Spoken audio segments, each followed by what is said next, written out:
ṣe dàgbàyà láyé o, kó má ṣe dòkú mọ́ mi lọ́wọ́. Bá mi wò láwòye, kó má ṣe dàgbàyà láyé o.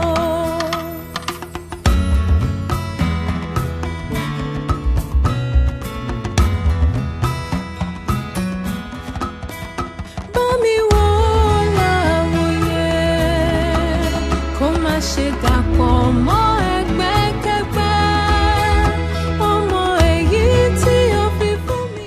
A kí gbogbo ẹ̀yin ará ilé ní orúkọ Jésù tí ó ṣe iyebíye. A dúpẹ́ ní ọwọ́ Ọlọ́run ìpè ó dá wa sí. Ìjẹjọ ni a ti jọ dágbére fún ara wa ní orí ẹ̀kọ́ Bíbélì orí afẹ́fẹ́ tí Dáúsì sì fẹ́ ń ṣe agbátẹrù rẹ̀ tí ó dá lórí ìtọ́ni tí àwọn òbí ń fún àwọn ọmọ nípa ìlànà Ọlọ́run nínú ayé ìgbàlódé yìí.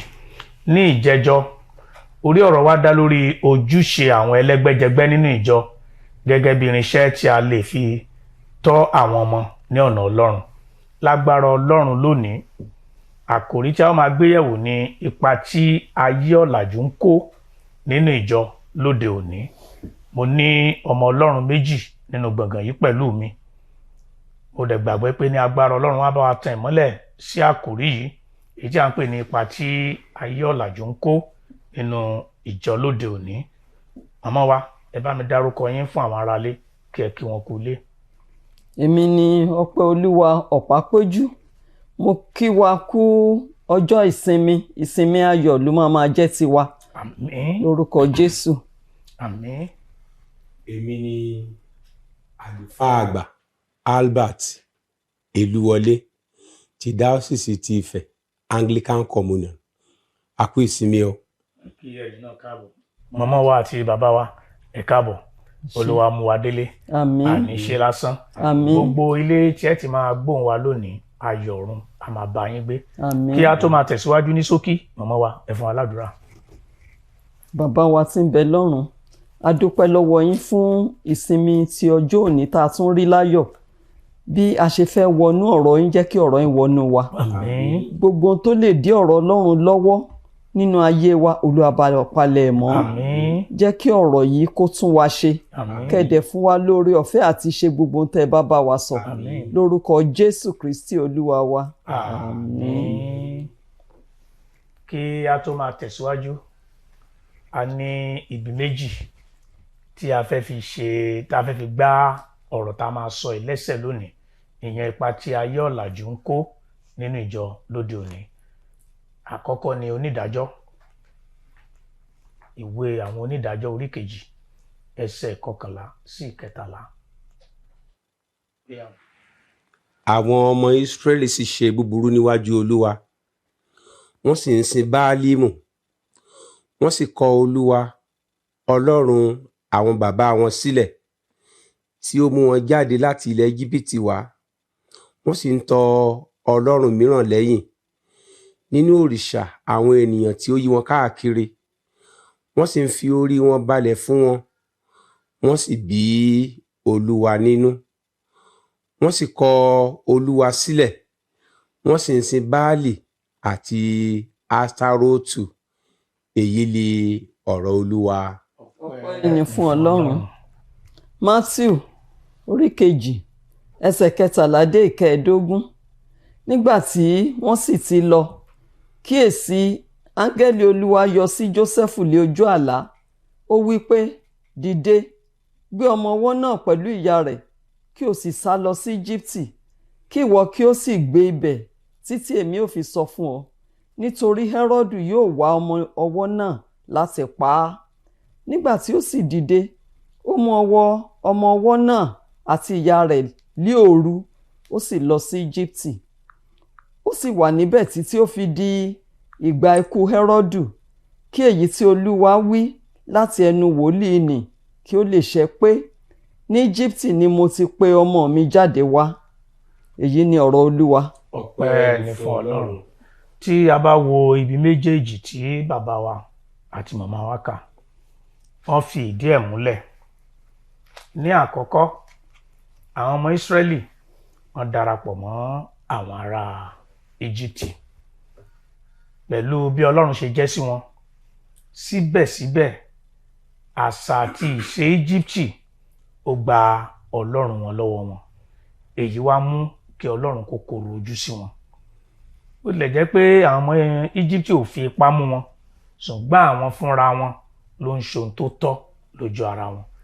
Bákan náà, tá a bá tún wo ìrere Jesu Kristi Olúwa wa bí Mátíù ti kọ sílẹ̀ tí màmá wa kà, a rí i pé Ọlọ́run fúnra rẹ̀ ló kìlọ̀ fún Josefu àti Maria aya rẹ̀ láti gbé ọmọ wọn jáde lọ sí ilẹ̀ Íjíbítì. Kí ni ìdí? Nítorí pé ọba Herodu gbọ́ pé a bí ọba kan, òun sì gbàgbọ́ pé ọba méjì kò lè máa gbé ìlú, ó wá ń lépa láti pa ọba kejì. A rí i pé Íjíbítì tẹ́wọ́ gba Josefu àti Maria lálejò, ṣùgbọ́n síbẹ̀síbẹ̀ ìwà àti ìṣesí Íjíbítì kò gba Ọlọ́run alààyè lọ́wọ́ Maria àti Josefu ọkọ rẹ̀. Àwọn méjèèjì fi ọ̀rọ̀ Ọlọ́run wọn fi tọ́ ọmọ wọn kó tó di pé Ọlọ́run fún rẹ̀ nígbà tó tó àkókò ó pè wọ́n jáde. Bákan náà ni èmi àti ẹ̀yin lè rí nínú ìwé àwọn Deuteronomy àti àwọn ọba, bí àwọn ọmọ Ísírẹ́lì bákan náà bá ṣe ohun tí ò tọ́ tí ò yẹ, tó ń sin òrìṣà Báálímù, òrìṣà Aṣárótù, wọ́n kọ orúkọ Ọlọ́run alààyè sílẹ̀. Èyí mú kí Ọlọ́run kó bínú sí wọn. Báwo ni èmi àti ẹ̀yin náà nígbà tí a bá lọ sí àwọn orílẹ̀-èdè tó yí wa ká? Ṣé àṣà orílẹ̀-èdè tó yí wa ká ṣé kò máa gba Ọlọ́run lọ́wọ́ wa? Ayé ọ̀làjú kò sọ wípé Bíbélì yí padà. Ayé ọ̀làjú kò sọ wípé nǹkan doríkodò. Ayé ọ̀làjú gbọ́dọ̀ ràn wá lọ́wọ́ ni. Ó gbọ́dọ̀ mú wa súnmọ́ ájú ni. Ó gbọ́dọ̀ mú wa polongo Ọlọ́run bó ti tọ́ àti bó ti yẹ ni. Mo gbà á ládùúrà pé Ọlọ́run fúnra rẹ̀ nínú àánú rẹ̀ a máa ràn wá lọ́wọ́, a máa gbé wa ró, a máa mú wa tẹ̀síwájú nínú rere gbogbo. Ṣùgbọ́n kí ọ̀rọ̀ yìí kó lè ní ìtumọ̀, kó lè yé wa dáadáa, ìbéèrè mẹ́rin wà níbi tí àwọn bàbá wa àti màmá wa tí màmá bá wa tan ìmọ́lẹ̀ sí kí a lè mọ ipa tí ayé ọ̀làjú ń kó nínú ìjọ lóde òní. Màmá wa, ó fẹ́ màmá ẹ jẹ́ kí n bẹ̀rẹ̀ látọ̀dọ̀ bàbá wa. Bàbá wa, wọ́n fẹ́ kẹ́ ẹ ṣàlàyé lẹ́kùnrẹ́rẹ́ irúfẹ́ ipa tí àpapọ̀ orílẹ̀-èdè àgbáyé lè ní lórí àwọn ènìyàn Ọlọ́run láti inú àwọn ẹsẹ̀ Bíbélì wọ̀nyí. Jẹ́nẹ́sísì orí 37, ẹsẹ̀ 17, 19 àti ẹsẹ̀ orí 19 àti ẹsẹ̀ 1. Jẹ́nẹ́sísì orí 37 ẹsẹ̀ 27. Ẹ wá, ẹ jẹ́ kí a tà á fún àwọn ará Ishmaeli, kí a má sì fọwọ́ kàn án, nítorí arákùnrin wa àti ará wa ní í ṣe. Àwọn arákùnrin rẹ̀ wọ́n sì gbà tirẹ̀. Ẹsẹ̀ 37. Àwọn ará Mídíánì sì tà á sí Íjíbítì fún Pọ́tífárì, ìjòyè Fáráò kan àti olórí ẹ̀ṣọ́. Jẹ́nẹ́sísì orí 39 ẹsẹ̀ 1. A sì mú Josefu sọ̀kalẹ̀ wá sí Íjíbítì. Pọ́tífárì, ìjòyè Fáráò kan, olórí ẹ̀ṣọ́ ará Íjíbítì sì rà á lọ́wọ́ àwọn ará Ishmaeli tí ó mú sọ̀kalẹ̀ wá síbẹ̀. Ẹ ké hallelujah. Lóòótọ́ la ta Josefu sóko ẹrú. Ohun tá à ń béèrè lọ́wọ́ wa ni kí ni ipa eléyìí ní lórí àwọn ènìyàn Ọlọ́run? Ó ní ipa rere, bákan náà ló ní ipa búburú. Ṣùgbọ́n ipa rere tó ní la ó sọ̀rọ̀ bá lábẹ́ ètò yìí, níwọ̀n ìgbà tí gbogbo wa gbà pé kì í ṣe ohun tó dùn mọ́ ni ká ta ni sóko ẹrú. Torí náà àwọn ipa rere tó ní ó ní pé a ta Josefu sóko ẹrú lóòótọ́. Èyí mú kí àlá ọjọ́ iwájú rẹ̀ kó lè wá sí ìmúṣẹ gẹ́gẹ́ bá wa náà ṣe mọ̀. Ṣùgbọ́n a dúpẹ́ lọ́wọ́ Ọlọ́run fún ìgbésí ayé Josefu láti ilé àwọn òbí rẹ̀ wá, nítorí pé àwọn òbí rẹ̀ kọ́ ní ọ̀nà Ọlọ́run. Bó kò tilẹ̀ jẹ́ pé ó ní ìlàkọjá ní ti pé a tà sóko ẹrú, ìlàkọjá tó ní ní ilẹ̀ àjèjì kò gba ìgbàgbọ́ tó ti rí gbà láti ilé bàbá àti ìyá rẹ̀ wá, kò gbá dànù lọ́wọ́ rẹ̀. Eléyìí jẹ́ kó rọrùn fún láti rí i pé ohun tí Ọlọ́run ní létò fún ó wá sí ìmúṣẹ nígbẹ̀yìngbẹ̀yìn. bákan náà ní ti ìrere Matthew orí 2 ẹsẹ̀ 13 sí 15, Herodu Oba ó bínú pé a bí ọba titun ní ilẹ̀ Judea, kò sì fẹ́ rí ọba náà, ó pète àtipá, ṣùgbọ́n Ọlọ́run tó mọ ohun gbogbo tó sì lè ṣe ohun gbogbo, ó farahàn ẹbí Josefu àti Maria pé kán gbé Jésù ọmọ titun náà lọ sí ilẹ̀ Íjíbítì. Eléyìí tó jẹ́ kí a ní àǹfààní ìmọ́lẹ̀ Ọlọ́run ìgbà àkọ́kọ́ lórí ilẹ̀ aláwọ̀ dúdú. Ó jẹ́ ìgbà àkọ́kọ́ tí ìmọ́lẹ̀ Ọlọ́run ọ̀gá ògo yóò mọ́lẹ̀ sí orí ilẹ̀ aláwọ̀ dúdú, torí pé a gbé Jésù wọ orí ilẹ̀ Áfíríkà fún ìgbà àkọ́kọ́. Lẹ́yìn náà, nígbà tí Herodu kú tán, a sọ fún wa pé Jésù padà sí Ọlọ́run pè wọ́n Ọlọ́run pè wọ́n padà sí ilẹ̀ wọn. Èyí pàápàá mú kí ọ̀rọ̀ Ọlọ́run wá sí ìmúṣẹ, bí a ti kọ sínú ìwé wòlíì Hósíà orí 11 ẹsẹ̀ 1 pé láti Íjíbítì wá ni mo pè ọmọ mi jáde. Ẹ ṣé bàbá wa, tí a bá wò dáadáa, wọ́n rí Ọlọ́run nínú ayé Josefu, wọ́n fi ṣe olórí nílé Pọ́tífà. Bó tilẹ̀ jẹ́ pé ìyàwó Pọ́tífà ṣe onígbọ̀wọ́ fésù láti rí pé wọ́n rán lọ sẹ́wọ̀n, ṣùgbọ́n síbẹ̀síbẹ̀ ńkọ́ ọ̀rọ̀ Ọlọ́run nínú ayé Josefu ń tẹ̀síwájú. Ó tún dénú túbú, wọ́n rí ìmọ́lẹ̀ Ọlọ́run. Láti inú túbú ògbèdélé Fáráò náà tún ṣe kí ni, ó rí ìmọ́lẹ̀ Ọlọ́run. Èyí ń fi yé wa wípé àwọn orílẹ̀-èdè tó yí wa ká, ó yẹ kó rí ìmọ́lẹ̀ nínú ayé wa ni. Kì í ṣe wípé kémi àti ẹ̀yin ká wá kúrò níbi tá à ń gbé, ká wá darapọ̀ mọ́ ohun tí àwọn orílẹ̀-èdè tá a lọ tí wọ́n ń ṣe tó lòdì sí ìlànà Ọlọ́run. Èyí tó jẹ́ pé ọ̀pọ̀lọpọ̀ ọ̀dọ́ wa lónìí ló ń kú ikú òjijì. Ọlọ́run Elédùmarè á ràn wá lọ́wọ́. Mọ̀mọ́ wa, ẹ jẹ́ ká lọ sí ìbéèrè kejì ká mọ̀ wulẹ̀ fi àkókò ṣòfò. Mo fẹ́ kẹ́ ẹ ṣe àlàyé ipa pàtàkì tí ìbáṣepọ̀ pẹ̀lú àpapọ̀ orílẹ̀-èdè gbogbo lè kó lórí ìjọ Ọlọ́run nínú àwọn ọ̀nà wọ̀nyí. Ọ̀nà àkọ́kọ́, àtìlẹ́yìn ọrọ̀ ajé. Ipa ńlá ni ìbáṣepọ̀ yìí ń kó. Tá a bá rí, kò sẹ́ni tó lọ ìlú òyìnbó tí ó lọ sókè òkun tí ó padà wá lọ́wọ́ òfo, àfẹn tí ó bá fẹ́ mọ̀fò fúnra ẹ̀. A sì mú àwọn búrùjí kan, a sì mú padà wálé tó dẹ̀ máa jẹ́ ọrọ̀ fún ìjọ Ọlọ́run. Ká sọ pé ìdá 10 ẹ̀ bóyá tọrọ ló ń dá tẹ́lẹ̀, ó tún máa sún sókè. So ìyẹn ń ṣe àtìlẹ́yìn fún ọrọ̀ ajé pàápàá nínú ìjọ. Iṣẹ́ ìhìnrere tàbí ìpolongo ìhìnrere ńkọ́? Tá a bá wo ìpolongo ìhìnrere, ọ̀pọ̀lọpọ̀ ọ̀nà ni wọ́n fi ń polongo lọ́hùn-ún tó jẹ́ páwa náà wá mú wálé tá à ń kọ́ bọ́n ṣe ń ṣe. Tẹ́lẹ̀tẹ́lẹ̀ ẹnu à ń ṣe la kàn máa gbé tá a máa fẹnu pariwo káàkiri ní títì, ṣùgbọ́n ní ìsinyìí àwa náà ti ń gbé microphone, a ti ń gbé PAS, a ti ń gbé káàkiri láti fi máa polongo ìhìnrere.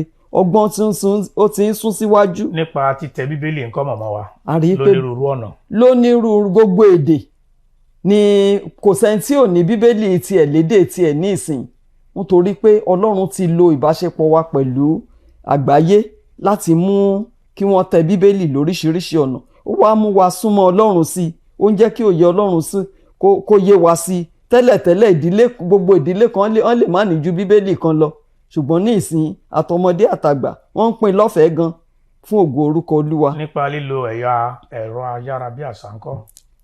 Eléyìí tún ìbáṣepọ̀ wa ó ran eléyìí náà lọ́wọ́, nítorí pé ó jẹ́ ká lè bá wọn tí wọ́n wà lókè òkun ká bá wọn sọ̀rọ̀. Kò nílò ìpàṣẹ ìtọkọ̀ létí ká tó rí wọn. A lè bá wọn sọ̀rọ̀, a lè wàásù sí wọn, àwọn náà lè wàásù sí wa.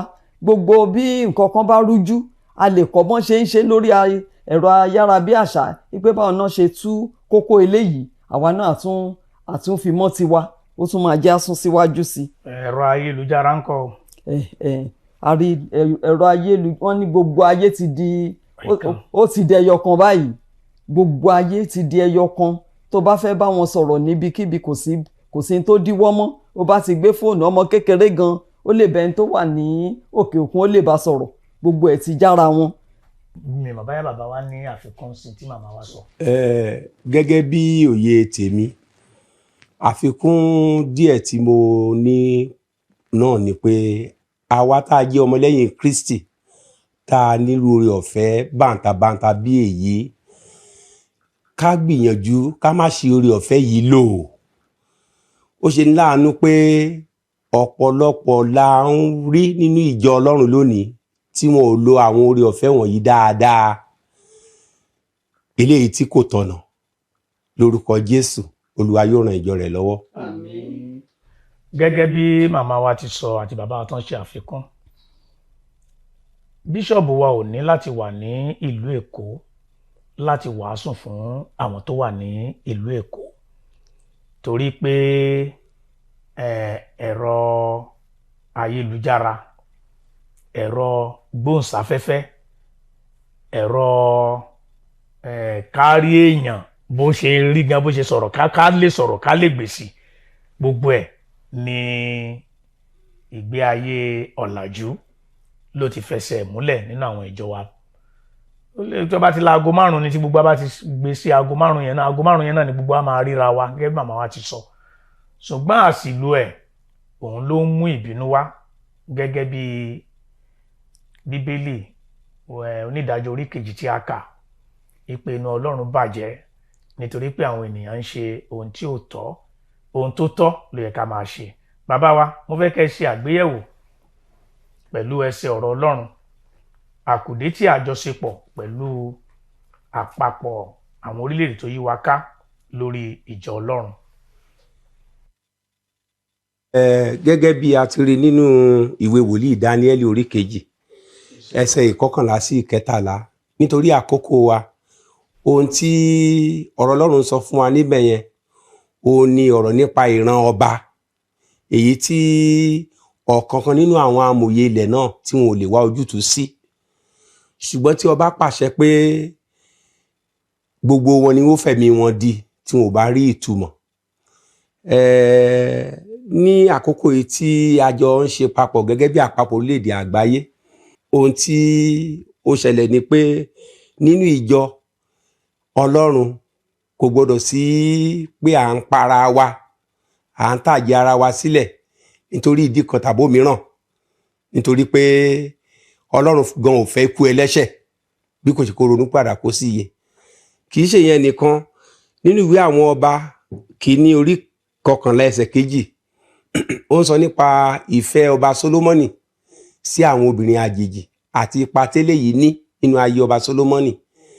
Bákan náà nínú ìwé Deuteronomy orí 2 ẹsẹ̀ 3 wọ́n sọ fún wa pé ká má lọ fẹ́ àwọn ẹni àjèjì, ká má fọmọkùnrin wa fún àwọn ọmọbìnrin wọn, ká má fi ọmọbìnrin wa fún àwọn ọmọkùnrin wọn. Eléyìí tó túmọ̀ sí pé bàbá kan tilẹ̀ wà láàárín àpapọ̀ orílẹ̀-èdè àgbáyé, a gbúdọ̀ ṣọ́ra ká má jẹ́ kí àwọn wò níta kó gba góòlù dànù lọ́wọ́ wa. Ìgbàgbọ́ wa nínú Kristi gbọ́dọ̀ fẹsẹ̀ múlẹ̀. Bàbá lọ sí àárín àpapọ̀ orílẹ̀-èdè àgbáyé, a gbúdọ̀ di ìgbàgbọ́ wa mú ṣinṣin, ká mọ̀ tá à ń ṣe, ká sì mọ ìlànà tọ́lọ́run fi ẹsẹ̀ wa lé, ká rí mọ̀ wípé ẹsẹ̀ wa ò yẹ̀ kúrò níbẹ̀. Bí bàbá wa sọ bẹ́ẹ̀ ló ṣe rí. Ṣùgbọ́n àwọn wo là ń pè ní àjòjì? Àwọn tí ò bá mọ Jésù, tí ò gba Jésù lólúwa àti olùgbàlà. Àwọn tí Ọlọ́run sọ fún àwọn ọmọ Ísírẹ́lì kan mọ́ fẹ́ tó ń ṣe ẹ̀sìn àjòjì yẹn, ni pé àwọn tí ò bá ti rí òun Ọlọ́run gẹ́gẹ́ bí Ọlọ́run, tí wọ́n dẹ̀ rí Jésù gẹ́gẹ́ bí òun ní ọ̀nà òtítọ́ àti ìyè, àwọn ni ọ̀rọ̀ Ọlọ́run sọ pé kí wọ́n mọ́ fẹ́, ká má fi àìdọ́gba dàpọ̀ pẹ̀lú àwọn aláìgbàgbọ́. Màmá wa, tí a bá tún fẹ́ wò ní ohun tí wọ́n tẹ̀ mọ́ wa létí, torí àkókò wa ti ń lọ. Ní àwọn ọba orí 11 ẹsẹ̀ 2 yẹn tán ní ìran mìíràn dìde tí ò mọ Ọlọ́run. Tá a bá kíyèsí a rí pé kó má dàbí, ó fẹ́ dàbí pé ìran tá a wà yìí ni ìran mìíràn tí ó dìde tí ò mọ Ọlọ́run, torí pé gbogbo àwọn ẹ̀kọ́ tí wọ́n fi kọ́ wa ń kékeré, bí Bíbélì ẹ bọ́lẹ̀ gan, ó máa gbé lórí tí wàá gbàdúrà pé Bíbélì ẹ bọ́lẹ̀, k'Olúwa dáríjì mí pé Bíbélì mi bọ́lẹ̀. Ṣùgbọ́n ìran tó wà ń bẹ̀ yìí kò tiẹ̀ nítumọ̀ sí. K'Ọlọ́run ṣàánú fún wa. Àmín. Gẹ́gẹ́ bí màmá wa ti sọ, bá a délé ìjọsìn ní ìsìn, ẹ̀rọ ayélujára làwọn ọmọ wa fi ń ṣeré. Wọ́n á ní Bíbélì wà lórí ẹ̀. Nítòótọ́ ni Bíbélì wà lórí ẹ̀, ǹjẹ́ wọ́n wo Bíbélì yẹn? Ọ̀tọ̀ ni tí wọ́n wò. Ọlọ́run á bá wa yí ìran yìí padà. Àmín. Bàbá wa, láì fi àkókò gbèsù, mo fẹ́ kẹ́ jíròrò lórí ìgbésẹ̀ tí ìjọ lè gbé láti dín àwọn kùdẹ̀kùdẹ̀ tó lè farahàn nípa ìbáṣepọ̀ pẹ̀lú àpapọ̀ orílẹ̀-èdè àgbáyé kù àti ọ̀nà tí wọ́n lè tún gbà mú kí ohun rere tó ti ń bẹ lè lọ́rìn sí nínú ayé àwọn ọmọ ìjọ kọ̀ọ̀kan. Ẹ ṣé. Ìjọ gbọ́dọ̀ rí mọ̀ wípé òun kọ́ àwọn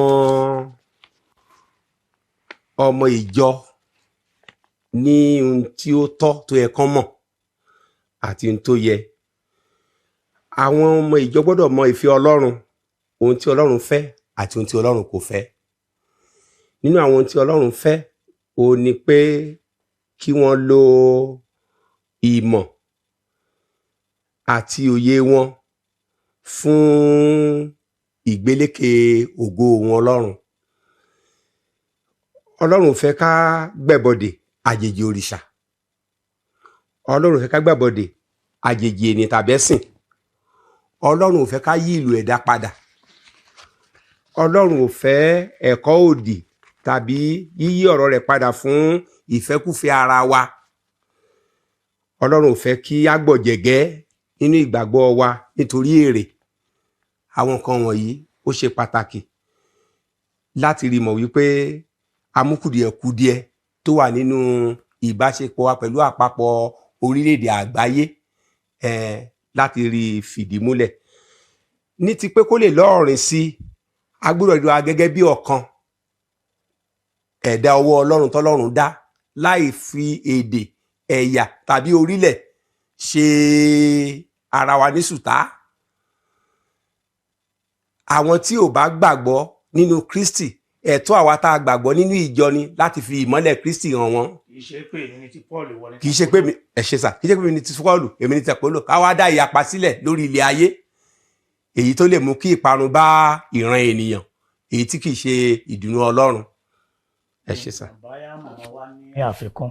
Àfikún tí mo ní ni wípé Timothy kìíní orí 2 ẹsẹ̀ 15 sọ fún wa pé ká ṣaápọn láti jẹ́ akẹ́kọ̀ọ́ tó yè kooro. Akẹ́kọ̀ọ́ ká dẹ̀ máa kọ́ra wa ní ẹ̀kọ́ tó yè kooro bí Títù orí 1 ẹsẹ̀ 9 ṣe sọ, kí àwọn ọmọ wa kán mọ ẹ̀kọ́ tó yè kooro tí ò sí àdàlú ń bẹ̀. Ká dẹ̀ máa gbégbé ayé àpẹẹrẹ yẹn gbọ́dọ̀ bẹ̀rẹ̀ láti inú ilé wa, tó fi jẹ́ pé ńgbà tá a bá dé àwùjọ ńlá lágbàáyé, ohun tí wọ́n ti fi kọ́ wa a ò ní sọnù. Gbogbo ká dẹ̀ máa wá ọ̀fẹ́ kò sọ́fẹ̀ẹ́ ń bì kankan, kò sí ọ̀fẹ́ téèyàn gbà tí ò ní ní ọ̀nà tó máa tún fi gbà padà lọ́wọ́ wa. Ká mú ojú kòkòrò, ká mú kóònù ọ̀rọ̀ wa, ká dẹ̀ ṣe tán. Bíbélì sọ pé ọwọ́ alápọn ló máa borí, ló máa ṣàkóso. So táwa náà bá ṣe ápọn, àwa náà kọjá bí táwọn tá a lọ ń wò ní òkèrè, àwa náà kọjá wọn. Ṣùgbọ́n tá a bá fi ìmẹ́lẹ́ ṣe ayé wa, ibi tí tán fi wá síbi náà máa bá wa. So Ọlọ́run á ràn wá lọ́wọ́. Ká dẹ̀ mú ojú kòkòrò kúrò, ká lọ sí orílẹ̀-èdè mìíràn kó jẹ́ pé ojú kòkòrò gbogbo ẹ̀kọ́ tó dá àní rí. Èyí tí ò dá la máa kó bọ̀ nílé. Ìbá àṣà àwọn agbábọ́ọ̀lù wa ni, ìbá àṣà àwọn tó ń kọrin. Tán fi yẹrí sétí. Tọkùnrin dirun. Gbogbo àwọn fọwọ́ ká bẹ́bí ẹni tí ó sòpá. Àwọn tó dáa lọ́hùn yẹn jẹ́ ká kó wálé, ọ̀nà wọn dáa, báwo ló ṣe ṣe tọ́nà wọn dáa. Kí náà ẹ jẹ́ káwa náà fi ápọn kún iṣẹ́ ìsìn wa. Olúwa ràn wá lọ́wọ́. Àmín. Gẹ́gẹ́ bí màmá wa àti bàbá wa ti ń sọ látàárọ̀, mo lọ sí Amẹ́ríkà, kò sọ pé kí Amẹ́ríkà kó gba Bíbélì lọ́wọ́ mi. Mo lọ sí Britain, kò ní kó gba Bíbélì lọ́wọ́ mi. Bíbélì ti jẹ́ kó yé wa gẹ́gẹ́ bí àkọ́sórí wa tá a tiẹ̀ máa jọ wò. Ó ní nítorí náà ẹ jáde kúrò láàrin wọn, ẹ yára yín sọ́tọ̀ ni Olúwa wí. Níbi gbogbo tá a bá ti bára wa, ohun tó dáa la gbọ́dọ̀ máa mú. Ẹ̀rọ ayélujára dára láti wàásù ọ̀rọ̀ Ọlọ́run nítorí pé ọ̀pọ̀lọpọ̀ èèyàn ló máa gbọ́. Ayára bí àṣá dáa torí pé ọ̀pọ̀lọpọ̀ èèyàn ló máa gbọ́. Ti eléyìí tá à ń fi sórí afẹ́fẹ́ tí à ń pè ní satellite dish ó dáa nítorí pé ọ̀pọ̀lọpọ̀ èèyàn ló máa rí wa. Àwọn nǹkan tó dáa ni ká mú, àwọn tó kù díẹ̀ káàtó ká ṣe kí ni ká yẹra fún wọn. òun ni ò ní jẹ́ kí inú Ọlọ́run kó bàjẹ́ fún wa. Ìpọ́njú tí Nàìjíríà wà lónìí àti 1977 ló ti bẹ̀rẹ̀ torí pé àṣà aláṣà tá a kó wá gbogbo àwọn òrìṣà tán kó wá ní 1977 wọ́n wà bẹ́ẹ̀ eléyìí mú kí inú Ọlọ́run kó bàjẹ́ sí Nàìjíríà. Mo gbà á ládùúrà pé Ọlọ́run á yọ́nú sí Nàìjíríà. Àmín. Torí àwọn àṣà tí ìṣe tiwa tá a dì mú tá a ń gbé lárugẹ òun ló kó bá wa débi tá a dé. Ọlọ́run á tún wa yí padà. Kí a tó máa lọ mo fẹ́ ká wo lẹ́tà Paul kejì sí àwọn ará Kọ́ríńtì orí 6 ẹsẹ̀ 17 sí 18. Ó ní torí náà ẹ jáde kúrò láàrin wọn ẹ ya ara yín sọ́tọ̀ ni Olúwa wí. Ẹ má fọwọ́ kan wọn àìmọ́ kí n lè gbà yín. N ó jẹ́ bàbá fún yín ẹ̀yin náà ó sì jẹ́ ọmọ fún mi lọ́kùnrin àti lóbìnrin yín. Èmi Olúwa Olódùmarè ni mo sọ bẹ́ẹ̀. Ọ̀rọ̀ Ọlọ́run kò ní takò wá. Àmín. Ọ̀rọ̀ Ọlọ́run kò ní dá wa lẹ́bi. Àmín. Oore ọ̀fẹ́ tí a máa fi máa ṣe bí Ọlọ́run ti fẹ́ àti bó ti tọ́ tí a máa fi jẹ́ ní ìtẹ́wọ́gbà Olúwa fi fún wa. Àmín. Nàìjíríà gba ìtúsílẹ̀ rẹ̀. Àmín. Gba ìmúpadàbọ̀sípò rẹ̀. Àmín. Gba àlàáfíà.